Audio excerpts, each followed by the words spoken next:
Well, more than disappointed. I'm actually nag-report sila na completed. So yun guys, galit na galit ang ating mahal na Pangulo dahil nga po sa ginawa nila tungkol sa flood control na proyekto na ang ni-report nila ay ito po ay kumpleto na ngunit wala po talagang ginawa. So yun, makita po natin mga kababayan. Pero bago po ang lahat mga kababayan, kung bago pa lang po kayo sa aking YouTube channel, pwede bang paki-like ang video at paki-subscribe. Paki-pindot na rin po ang notification bell para update kayo sa mga bago kong i-upload na video.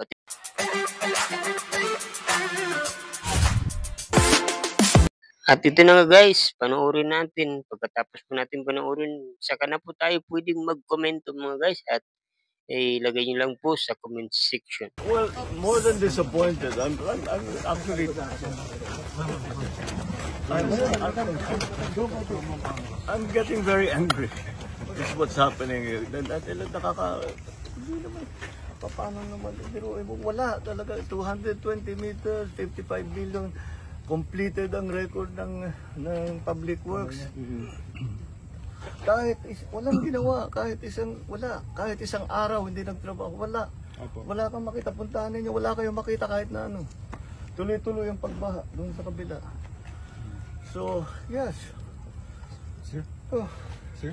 If all of these projects were properly executed and implemented, ang laki nang nawala na problema sana sa atin at sa mga taong bayan, at saka mas magiging maayos hanggang irrigation, hanggang water supply, fresh water supply for household. Pero ito yung ginagawa nila, talagang nakakapinsala pa sa mga local residents. So yes, I'm not disappointed, I'm angry. So the COA fraud audit of Bulacan projects, anong end goal nun, sir? Filing cases? Yes, if need be, of course. As I said, ang trato namin with all of this is, siyempre marami na. For example, falsification na ito. Yung ganito, dahil nag-report sila na completed. Hindi, kitang-kita naman na hindi completed. So immediately, that's a falsification. So that's already a very big violation.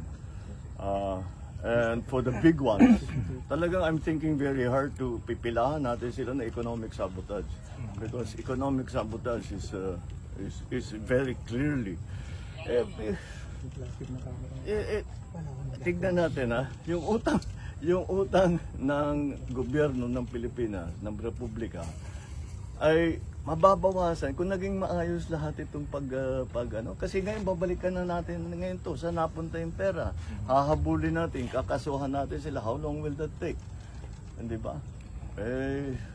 In the meantime, we have to actually still build the flood control project. Sir, nationwide yung filing, no? I'm sorry? Nationwide po yung filing ng cases if need be. Well, no, it depends on what our findings will be. So there's a legal team working on that, but in the meantime, we are continuing to go through the records of Public Works and all the big contractors to see kung tumutugma yung kanilang report doon sa mga sinusumbong sa atin ng taong bayan. So that's why I encourage, napaka-useful, napaka-malaking bagay at napapakinabangan namin ng husto yung inyong pagsulat sa amin, pagsumbong, padalhan nyo kami ng picture, padalhan nyo kami ng video para alam namin kung ano yung sitwasyon dun sa inyo.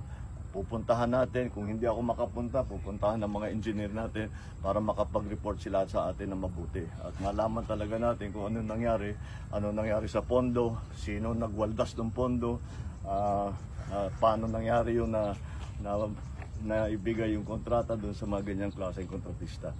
So that's what we're going to do. Galing kami sa isang barangay, Sullivan, medyo bukid din sir yung may flood control. Hindi ba medyo weird na mga nasa bukid rin yung mga flood control? Nasa? Bukid sir.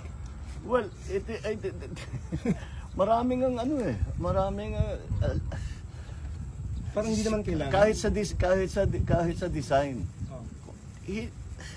Maraming style yan Number one, yung sasabihin nila, gagawin nila na napakataas ang specifications. Sasabihin, kailangan ibaon yung pilings ng 8 meters. Sasabihin, dahil malaki ang tubig. hindi naman totoo. Hindi naman malaki ang tubig doon. Hindi naman kailangan magkaroon ng flood control doon o maliit lang yung flood control. So ang gagawin nila yung tama. Pero ang charge nila sa gobyerno, malalim. So, isa yun.